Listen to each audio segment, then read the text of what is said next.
Just after the second half began, Cheverus would answer their coach's call. Sarah LeCaire would find fellow attacker Emily Sawchuk, and Chuck would unleash a lethal high shot, which left no chance for the Kennebunk goalie. Despite doubling their lead to 2, Coach Mack's message during a timeout was simple: pour it on. Hey, 2's not enough, right? There's still 25 minutes. We gotta get some more. Way more. All right, here we go. All right, here we go, girls. Sophomore goalie Sydney Clark took over in the cage at halftime and paid instant dividends with an incredible diving save to deny Kennebunk its first goal. And though the Rams kept the pressure up, Cindy was able to clear. Seconds later, Cindy was called into action once again as a shot would come in from the top of the circle but was pushed wide. Cindy's barrage of saves earned praise in the huddle during a Cheverus timeout, but also came with a warning about how often the defense can allow such pressure. Can we all see the scoreboard right now? What does it say? Why are we panicking? Why are we letting him down here? Cindy just had amazing saves. Are we gonna feed off that? You better. Okay, that was amazing what she just did. Okay, let's use her to pick us up. Go back to what we're doing. All right, forget about that, guys. You're better than that right there. Once again, the team responded right out of the timeout. Sarah would sprint downfield and take advantage of a mistake by a defender. The junior captain would have 2 good cracks at goal, but one shot was saved and another went just wide. Later in the half off a corner, Chuck would send another drive towards goal, but that also went wide of the post. It was only a matter of time before Cheverus got its 3rd goal, and it would come from Chuck off yet another Cheverus corner.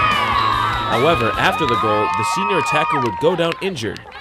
Chuck is the linchpin of the Lady Stag attack, both in open play and on corners, and a potential injury would be devastating for Cheverus. Thankfully for the team, it turned out to only be a minor injury, and nothing scoring a goal couldn't fix. You alright? What happened? I got hurt. Nice shot. You just shot. Number 16, Megan McGill. Like a pot? Like a mad cramp. And number Oh. 20, Well, if you just keep scoring and then you can have cramps, okay? With the injury scare behind them, Cheverus cruised to a 3-0 victory and remained undefeated on the season.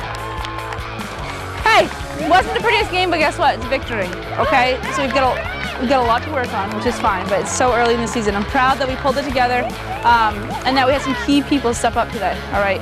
That was a good, it was a good test for us. They're very fast, they're athletic, and they're very tough, all right? They push a lot, that's their style of play. That's great. We need to be tough, okay? So like we knew that they were athletic, so we're an athletic team too, so we got that part. And just working on our stick skills and dodges, just bring it to win it. It's a lot of pressure off you when you know that you can boot it out and someone will be there, because Gabby and, like you said, Sarah and Chuck, they're all really fast, and it's a really good thing that you can fall back on. We're amazing, I think. We've had so much team bonding like over the preseason. Everyone's hung out. I think we all click really well. Like I said at halftime, we're not going to come out and immediately score every game, okay? So we can't panic when it's 0-0 and it's 15 minutes in the game. We can't panic if it's 0-0 and there's 1 minute left in the game. Okay, we need to be confident in our skills and know that we are a strong enough team that we will score, so we need to be patient, okay? And that's offensively. Defensively, we have a lot of work, and all it is patience. If we become patient players, then we're going to be a very strong defensive team. I think we'll be fine. Like we said, we're a pretty athletic team, so that's not really going to bring us down. We'll work on what we need to work on, practice, and then hopefully be ready for the game. Back over at Windham High School, the second half kicks off, with the Eagles down 14-0 to Cheverus. While the defense only allowed a single touchdown, Windham finds itself in a deep hole. For offensive coordinator Jason McLeod, working with a new quarterback and several new players at skill positions, the task of finding an offensive rhythm becomes priority number 1. Early in the second half, Windham is finally able to pull some plays together.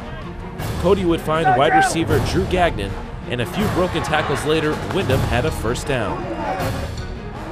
Later in the drive, Cody would avoid a devastating sack and finds tailback Coley Waterhouse on a screen pass.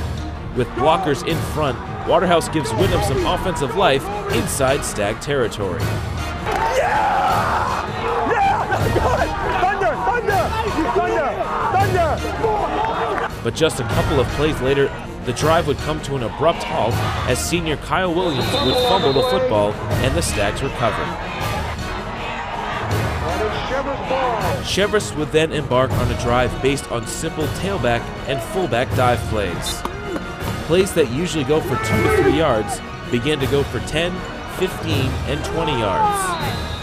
As Cheverus entered Windham territory, the Eagles would be unable to stop the continued running attack. Cheverus tailback Evan Jendrasko's 21-yard pounding run put the Stags inside the Windham 1-yard line as the third quarter came to a close. Though the Stags now face life in front of Windham's student section, they weren't to be denied as Peter Gwillem called his own number and effectively put the game away with a 1-yard touchdown.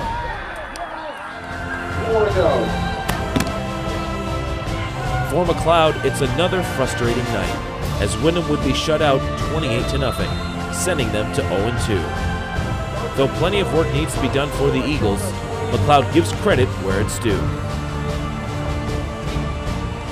They're a really good team. They don't make many mistakes, and they get off the ball. It's just, if you make any sort of minute of an error, it's going to explode on us, For the defending state champions, an 0-2 record means next week's game against Gorham is already a must-win. We made huge strides this week, okay? As I told you at the beginning of the week, we have to get better. I don't care about our record right now. That's not important. None of that means anything. You have 6 games left.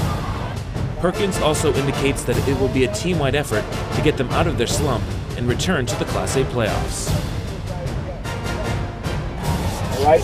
We're a good football team, but we mentally have to fix little things. It's killing us. Little mistakes are blowing up in our face. This freaking quote. This quote. And we're going to get it this week. Believe in yourself, in this team, in this program. We are going to be in this thing. We're going to play those guys again. I can't freaking wait. Let's go.